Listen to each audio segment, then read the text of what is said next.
매일 잠언 묵상 7장, 지혜와의 관계 설정, 지혜를 어떻게 불러야 하나? 7장 1절에서 5절 세 번역으로 한번 읽어드리겠습니다. 아이들아, 내 말을 지키고 내 명령을 너의 마음속 깊이 간직하여라. 내 명령을 지켜서 잘 살고 내 교훈을 너의 눈동자를 보호하듯 지켜라. 그것을 너의 손가락에 메고 내 마음속 깊이 새겨두어라. 지혜에게는 너는 내 누이라고 말하고 명철에게는 너는 내 친구라고 불러라. 그러면 그것이 너를 음행하는 여자로부터 지켜주고 달콤한 말로 호리는 외간 여자로부터 지켜줄 것이다. 잠언 1장에서 7장까지 내용을 살펴보면 공통적인 특성들이 있습니다. 크게 두 가지 내용이 있는데요. 첫 번째는 훈계의 대상을 명확히 하고 있다는 것입니다. 개역 개정 성경에서는 내 아들아, 아들아 라고 표현하고 있고 그것을 세 번역에서는 아이들아 라고 명시하고 있습니다. 훈계는 가정에서도 가능하지만 주로 학교 교육에서 나타나기도 합니다.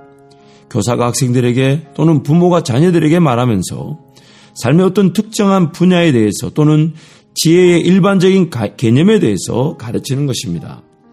두 번째, 잠언 1장 7장까지 내용의 공통적인 특성은 훈계가 전형적인 형식을 가지고 있는데 그것은 명령하고 난 다음에 왜 명령한 것인지의 동기와 결과를 말씀해 준다는 겁니다. 오늘 본문 7장 1절에서 5절 말씀도 보면 1절에서 4절까지는 명령문으로 당부하고 있습니다. 그리고 5절에서 그러면이라고 하면서 명령을 따라야만 하는 이유이면서 또한 결과를 함께 말씀하고 있는 것이죠. 그래서 1절부터 4절의 명령을 따르면 그 명령을 따르게 된 결과는 그런 음행한 여자들로부터 달콤한 말로 호리는 외간 여자들로부터 지켜지게 되지만 그러나 그 명령을 따르지 않으면 그런 여자들에게 홀리게 되고 넘어가게 된다. 이 동기와 결과가 되는 것입니다. 트램퍼 롱맨 3세라는 분이 어떻게 잠언을 읽을 것인가라는 책을 쓰셨는데 그 내용에 보면 이 지혜에 대한 말을 이렇게 얘기하고 있어요. 지혜는 순수하고 단순한 지성이 아니다. 지혜가 지성을 반드시 배제하는 것은 아니지만 지성에 초점을 맞추지도 않는다. 잠언서는 동물에게도 지혜가 있다고 말하는데 이것은 동물이 지성이 뛰어나기 때문이 아니라 살아가는 법을 잘 알고 있기 때문이다. 이걸 제가 좀 이렇게 해석해 볼게요.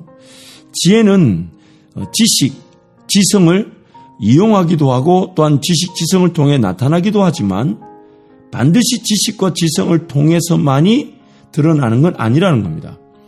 그래서 그런 개미들을 본받으라 또 어떤 동물들을 본받으라는 잠언의 말씀들은 그 동물들이 어떤 지성적, 지식적 체계를 갖고 있다기보다는 그럼에도 불구하고 삶을 살아가지 않냐, 삶을 사는 법을 알지 않냐, 그게 바로 지혜의 능력이라는 것입니다. 오늘 우리도 마찬가지죠. 어떤 지적 깨달음, 그래서 그걸 영어로 knowledge라고 볼 수 있죠. 그런 지식을 지혜를 통해 가질 수 있지만 그러나 그런 지식적 체계나 지식이 없다고 해서 지혜가 내 삶 가운데 역사하지 못하는 것은 아니라는 것입니다. 저는 이걸 이렇게도 적용해 보고 싶어요. 하나님 말씀을 대할 때 하나님의 말씀 우리에게 지식적 깨달음을 주기도 합니다. 또한 지식적 깨달음은 우리에게 그런 우리가 자발적으로 동의하게 하고 좀 더 자발적으로 사모하는 마음 또한 기대하는 마음을 가지게 만들죠. 허나 또한 하나님의 말씀은 우리 인간적인 한계, 죄로 말미암아 타락한 한계 때문에 어떤 지식적 깨달음이 없을 때에도 그 지혜는 역사하는 능력이 있다는 것입니다. 그래서 하나님 말씀을 항상 읽고 묵상하고 외우고 순종하고자 하는 것이죠. 어떤 경우는 이해되지 않고 받아들여지지 않지만 믿어질 때가 또 있습니다. 그게 바로 하나님 말씀, 즉 지혜의 능력인 것입니다. 트램퍼 롱맨 3세 그 어떻게 잠언을 읽을 것인가 내용을 보면 또 지혜를 이렇게 표현합니다. 지혜는 삶의 기술이다. 여러분 한번 따라해 보세요. 지혜는 삶의 기술이다. 그러면서 구체적으로 세 가지 내용을 언급하고 있는데 삶의 기술로서 첫 번째 지혜는 각각 다른 상황에서 어떻게 행동하고 어떻게 말해야 하는지 알 수 있도록 도와주는 실제적인 지식이다. 심지어 예수님은 이렇게도 얘기하셨죠. 너희가 누구 앞에 서거들랑 무엇을 어떻게 말할지 염려하지 말라. 그때 그 순간에 성령께서 너희가 어떻게 무엇을 말해야 될지를 일러주실 것이다. 그래서 지혜는 삶의 실제적인 지식으로 어떻게 행동하고 어떻게 말해야 하는지 각각 다른 상황에서 그 역사하는 힘이 있다는 거죠. 삶의 기술로서 지혜는 두 번째, 문제를 피하는 능력과 문제가 생겼을 때 해결하는 기술을 수반합니다. 쉽게 예를 들면 하나님 말씀을 듣고 순종하며 따르다 보면 문제를 피하게 되지만 또 우리는 연약해서 그런 문제를 당할 때도 반드시 하나님 말씀과 지혜의 자리에 달려나오면 당한 그 문제를 이길 수 있도록 지혜가 하나님 말씀이 역사하신다는 겁니다.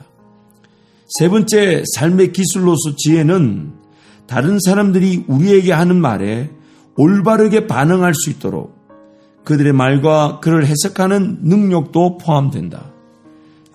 이 관계 속에서 적절하게 어떻게 이해하고 또 어떻게 내가 거기서 반응하듯 행동과 말을 해야 될지를 이 지혜가 가르쳐 준다는 거죠. 여러분, 우리가 대화를 나누다 보면 서로 그 대화가 이렇게 소통이 안 될 때가 있잖아요. 오해를 살 때가 되고 분명히 그렇게 말하는 게 아닌데 잘못 이해하거나 혹은 분명히 말을 전달을 한 것 같은데 그 전달이 잘못되었거나 심지어 어떤 경우는 내가 제대로 잘 전달을 못한 경우 같은데 또 상대방은 이해를 잘했다거나 참 우리 그 관계 속에서 혼선을 피할 수 없습니다. 그래서 하나님의 지혜는 우리가 하는 말에 올바르게 반응할 수 있도록 또한 올바르게 해석할 수 있도록 이렇게 도와준다는 것입니다. 그래서 이런 의미에서 오늘 7장 1절에서 5절 말씀은 지혜와의 관계를 매우 중시하라고 권면하시는 것입니다. 그래서 1절에 말하기를 지혜를 지키고 지혜를 마음속 깊이 간직하여라. 이 지혜를 지키라. 이 지혜를 지킨다는 말은 끝까지 고수하고 그것을 품고 인내하고 기다리라는 뜻이죠. 그리고 마음속 깊이 간직하여라는 것은 깊이 간직하라는 말은 결코 흐지부지 되거나 사라지지 않도록 새겨두고 외우고 묵상하고 소화하듯 그것을 적용해보고 그렇게 따라가보고 실천해보고 도전해보는 그런 관계를 설정하라는 겁니다.